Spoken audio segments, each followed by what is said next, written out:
Hello Guitar Guy friends. Hey everybody, it's Jason Blaha here, and it's time for another orc mode workout. And today was max effort squat day, and it was a good day indeed. But for those of you who watch these videos every day, please remember to click like down below before you watch the PR, even though a bunch of you saw it already. But that's the rules, guys. You have to click like. Let's keep the likes higher than the dislikes, which we can't always do. And successful day. Start of the new year. As you guys see in the title of the other one, Road to 600. I am getting a 600 squat this year. Okay. And based upon the way things are progressing, if we watch the way that I went with 400 with change on the box squat before I hit 500, watch the same pattern here with the back squat. Keeping in mind we should be stronger at the back squat than the box squat. And we already know I'm well past the 500 box squat. Okay, we've done 522 raw off the 12-inch box. So what's the plan here? What's the plan? Well, you guys saw the last rep here. I went ahead and sank it deep enough that I hit my safeties. By the way, I have the safeties set to where when I get just a little bit below parallel, kind of that stretch point where I could get hurt, it could catch me if I fail, so that I don't pull anything. And I ended up tapping it on the next set, the heavy one. But this one, when I hit it, I'm like, okay, this felt good enough. I think I can go ahead and bump it 5 more pounds, because my goal was going to be to hit at least 500 against 100 pounds of chains. It ended up being 101 pounds of chains. Now people are going to say, so what are you doing with this? Well, what I've said before, I'm getting used to holding the heavier weight at the top. You guys watched me do this on box squats with a faster progression than I'm going to do here, to where I went like 405 or 412 or whatever it was, 405 on the box squat with 100 pounds of chains. Then I worked down until I hit a 500 box squat, which took me about 12 weeks. On this, we're going to do the same thing, but I'm going to keep ramping the chains. I'm not going to stop at 101. My goal is to get to the heaviest chains that I can to break over 500 pounds of bar weight plus chains. Now, realistically, that's going to be about 120 because I'm not buying more chains. We get used to holding the heavy weight at the top, the eccentric pulling me down with that heavy weight, learning to stay tight with that heavy weight. When we hit that, we're going to work down and start adding weights at the bottom and then see how close we can get. Now, does that mean I'm going to, in one cycle of it, I'm going to hit 600? Probably not. We'll repeat the cycle.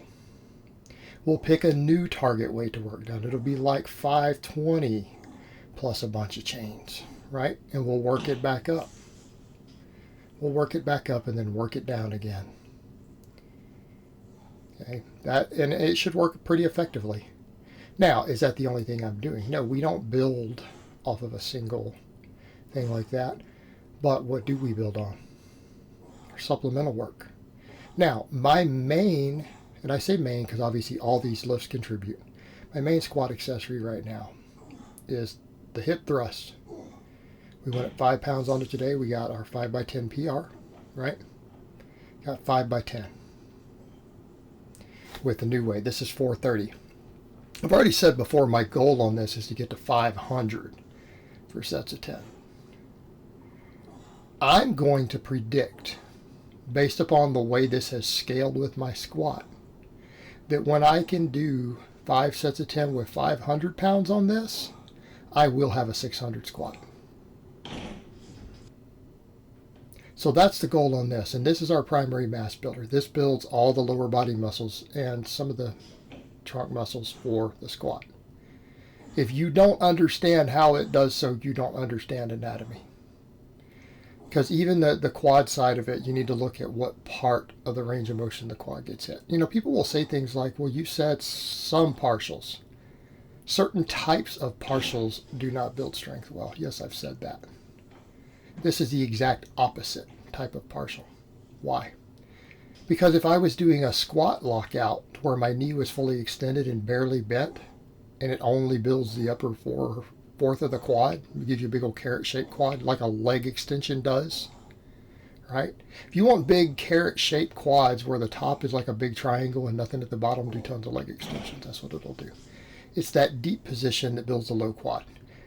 That's also what you use at the bottom of the squat. Why do you care about quad strength at the top of a squat? If you can get it started out of the bottom and your quads are strong enough to do that, the top half, your quads are not going to be a weak link. All right, we need to build power out of the bottom.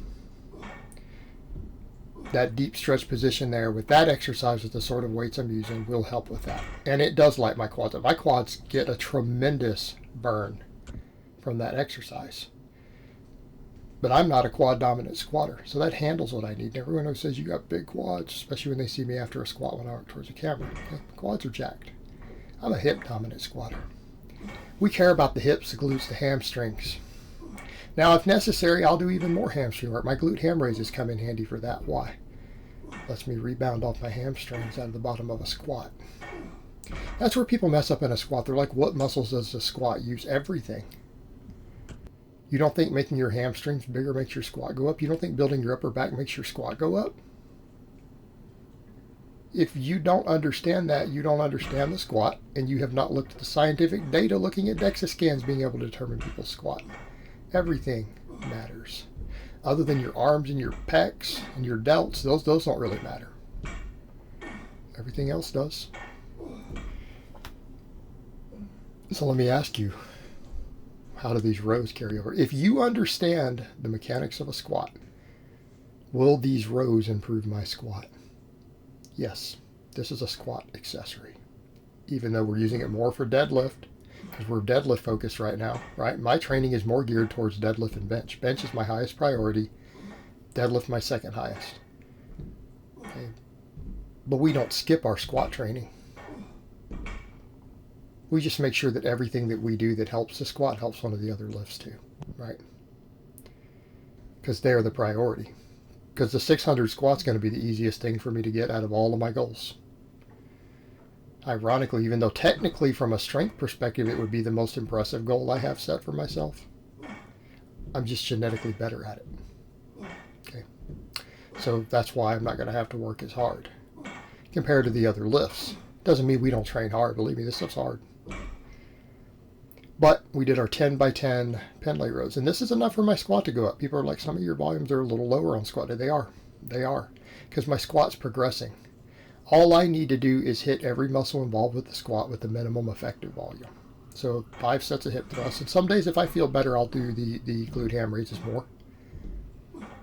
And then we do a bunch of our rows because this carries over to our deadlift.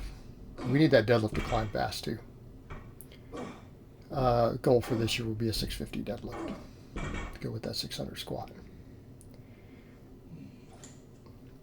Rows help with both. Now, why does a row help a squat?